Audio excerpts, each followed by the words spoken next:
Assalamualaikum warahmatullahi wabarakatuh. Hai, kembali lagi dengan aku, Esa Gracia Indri.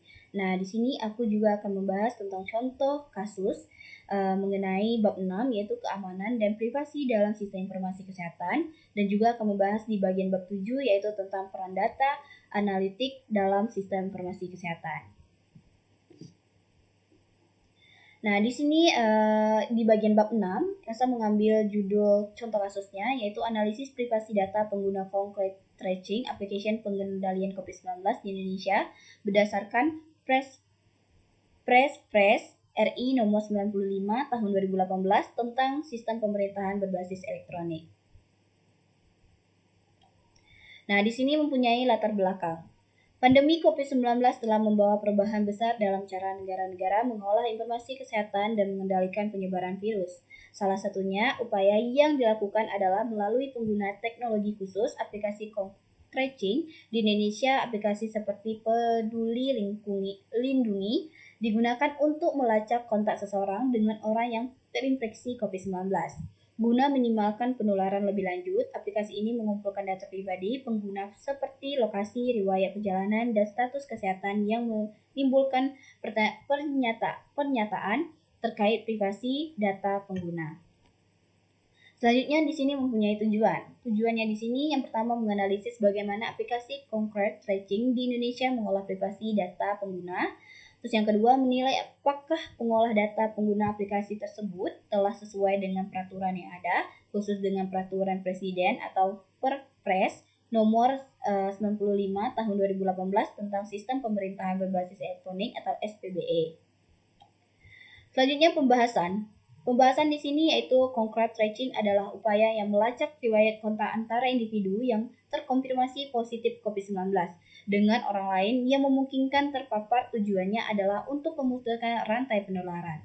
Aplikasi concrete tracing di Indonesia atau Peduli Lindungi adalah aplikasi yang digunakan untuk mengidentifikasi riwayat kontak pengguna dan menyediakan informasi apakah seseorang terpapar COVID-19.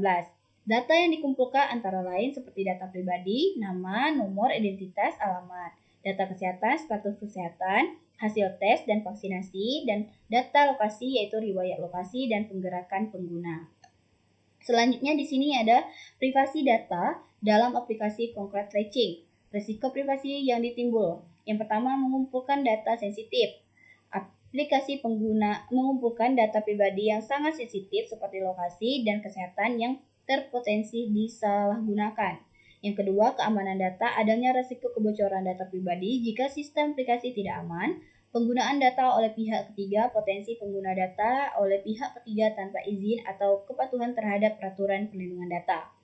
Terus yang selanjutnya, Perpres nomor 19 tahun 2018 tentang sistem pemerintahan berbasis elektronik.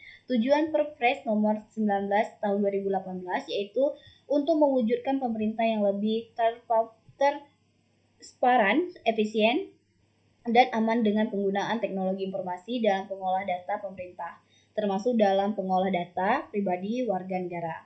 Poin penting dalam Perpres nomor 95 tahun 2018, pasal 40 penyelenggara SPBE, sistem pemerintah berbasis elektronik, wajib menjamin keamanan kerahasiaan dan integrasi data.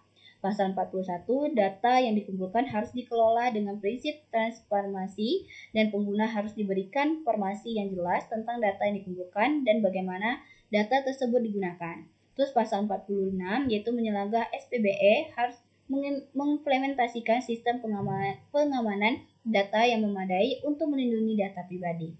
Relevansi dengan aplikasi tracing yaitu aplikasi Peduli Lindungi dan aplikasi jenis wajib mengikuti kepatuhan dan Perpres ini untuk memastikan bahwa data pribadi yang dikumpulkan selama pengguna aplikasi terlindungi dengan baik.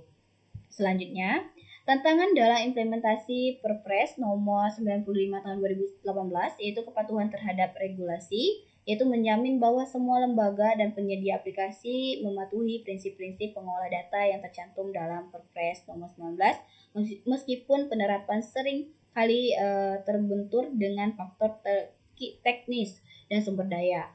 Yang kedua, pendidikan dan penyuluhan kepada pengguna, yaitu banyak pengguna mungkin tidak sepenuhnya memahami bagaimana data mereka dikumpulkan dan digunakan.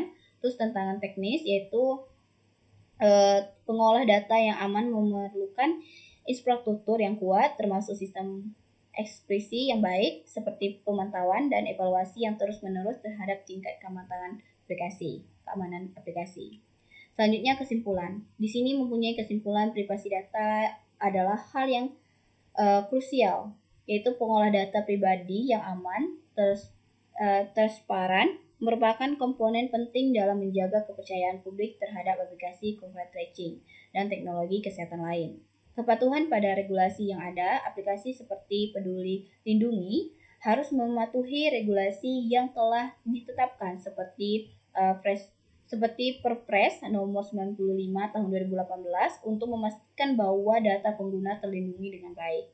Pentingnya kolaborasi, yaitu keberhasilan implementasi privasi data tidak hanya bertanggung pada teknologi tetapi juga pada kolaborasi antara pemerintah, penyediaan aplikasi, dan masyarakat.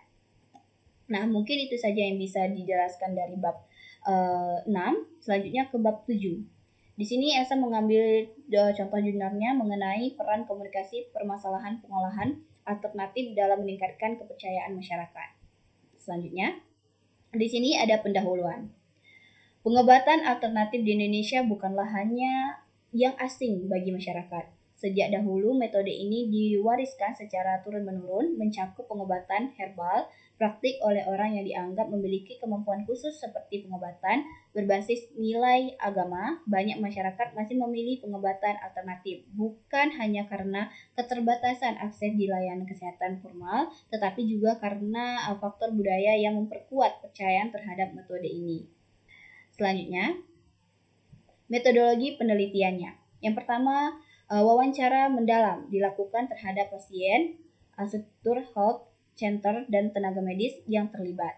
Yang kedua, studi kepustakaan, yaitu menganalisis teori terkait komunikasi, pemasaran teknologi, komunikasi, dan kepercayaan pasien.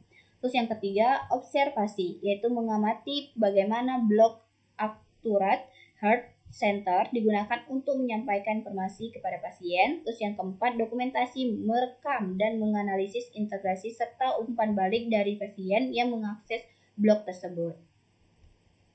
Di sini ada hasil penelitian. Hasil penelitian menunjukkan bahwa pengguna blog sebagai alat komunikasi pemasaran di Accurate Heart Center memiliki peran yang signifikasi dalam meningkatkan kepercayaan pasien. Salah satunya yang pertama, peran blog dalam komunikasi pemasaran. Blog menyedia informasi lengkap tentang metode pengobatan alternatif yang ditawarkan. Penggunaan gambar warna mencolok serta tata letak yang menarik membantu meningkatkan daya tarik pemahaman pasien terhadap isi blog. Blog juga berisikan edukasi mengenai penyakit, tetapi yang tersedia dan testimoni pasien yang telah sembuh. Yang kedua, faktor kepercayaan pasien, yaitu pasien cenderung memilih pengobatan alternatif berdasarkan pengalaman pribadi atau rekomendasi dari orang terdekat. Testimoni di blog memberikan pengaruh besar dalam meningkatkan keyakinan pasien untuk mencoba pengobatan di Accurate Heart Center. Pasien dengan latar belakang pendidikan dan usia berbeda memiliki tingkat kepercayaan yang beragam, tetapi informasi yang disajikan di blog. Selanjutnya yang ketiga, strategi komunikasi, yaitu Accurate Heart Center menggunakan sebagai strategi informasi seperti diskon, pengobatan gratis, serta artikel kesehatan yang terus diperbarui di blog. Nah, di sini pembahasannya yaitu tentang yang pertama, efektivitas blog sebagai media pemasaran. Blog memungkinkan akses informasi yang luas tanpa terbatas geografis. Konten yang menarik dan informatif meningkatkan keterlibatan pengguna serta pembantuan mereka mengambil keputusan terkait pengobatan alternatif. Yang kedua, mengaruh teknologi komunikasi terhadap kepercayaan pasien, yaitu memperkembangkan teknologi komunikasi membuat pasien lebih mudah mengakses informasi terkait pengobatan alternatif. Blog menyediakan platform interaksi melalui kolom komentar di bawah pasien dapat berbagai pengalaman yang memperoleh tanggapan dari klinik. Yang ketiga, tantangan dalam komunikasi pemasaran digital. Yang pertama, tidak semua pasien memiliki akses internet atau literasi digital yang cukup untuk memahami informasi yang disediakan di blog. Terdapat kekhawatiran terhadap validasi informasi kesehatan yang berdasarkan di internet sehingga sehingga Accurate Health Center perlu memastikan transparansi dan ke, keakuratan informasi yang mereka bagikan. Selanjutnya kesimpulan. Penelitian ini menunjukkan bahwa komunikasi pemasaran melalui blog memiliki dampak positif dalam meningkatkan kepercayaan masyarakat terhadap pengobatan alternatif di Accurate Health Center. Itu blog sebagai media digital memungkinkan klinik untuk menyampaikan informasi secara lebih luas, memberikan edukasi kesehatan, serta membangun kepercayaan melalui testimoni dan artikel berkualitas. Namun, tantangan seperti literasi digital yang validitas informasi perlu diperhatikan untuk memastikan bahwa komunikasi pemasaran telah efektif dan terpercaya. Dengan strategi pemasaran digital yang tepat, pengobatan alternatif dapat terus berkembang dan mendapatkan tempat di hati masyarakat sebagai pilihan layanan kesehatan yang layak. Nah, mungkin itu saja yang bisa saya jelaskan mulai dari bab 6 sampai dengan bab 7. Semoga teman-teman bisa memahami dan bermanfaat. Sekian, terima kasih. Wassalamualaikum warahmatullahi wabarakatuh. Bye-bye.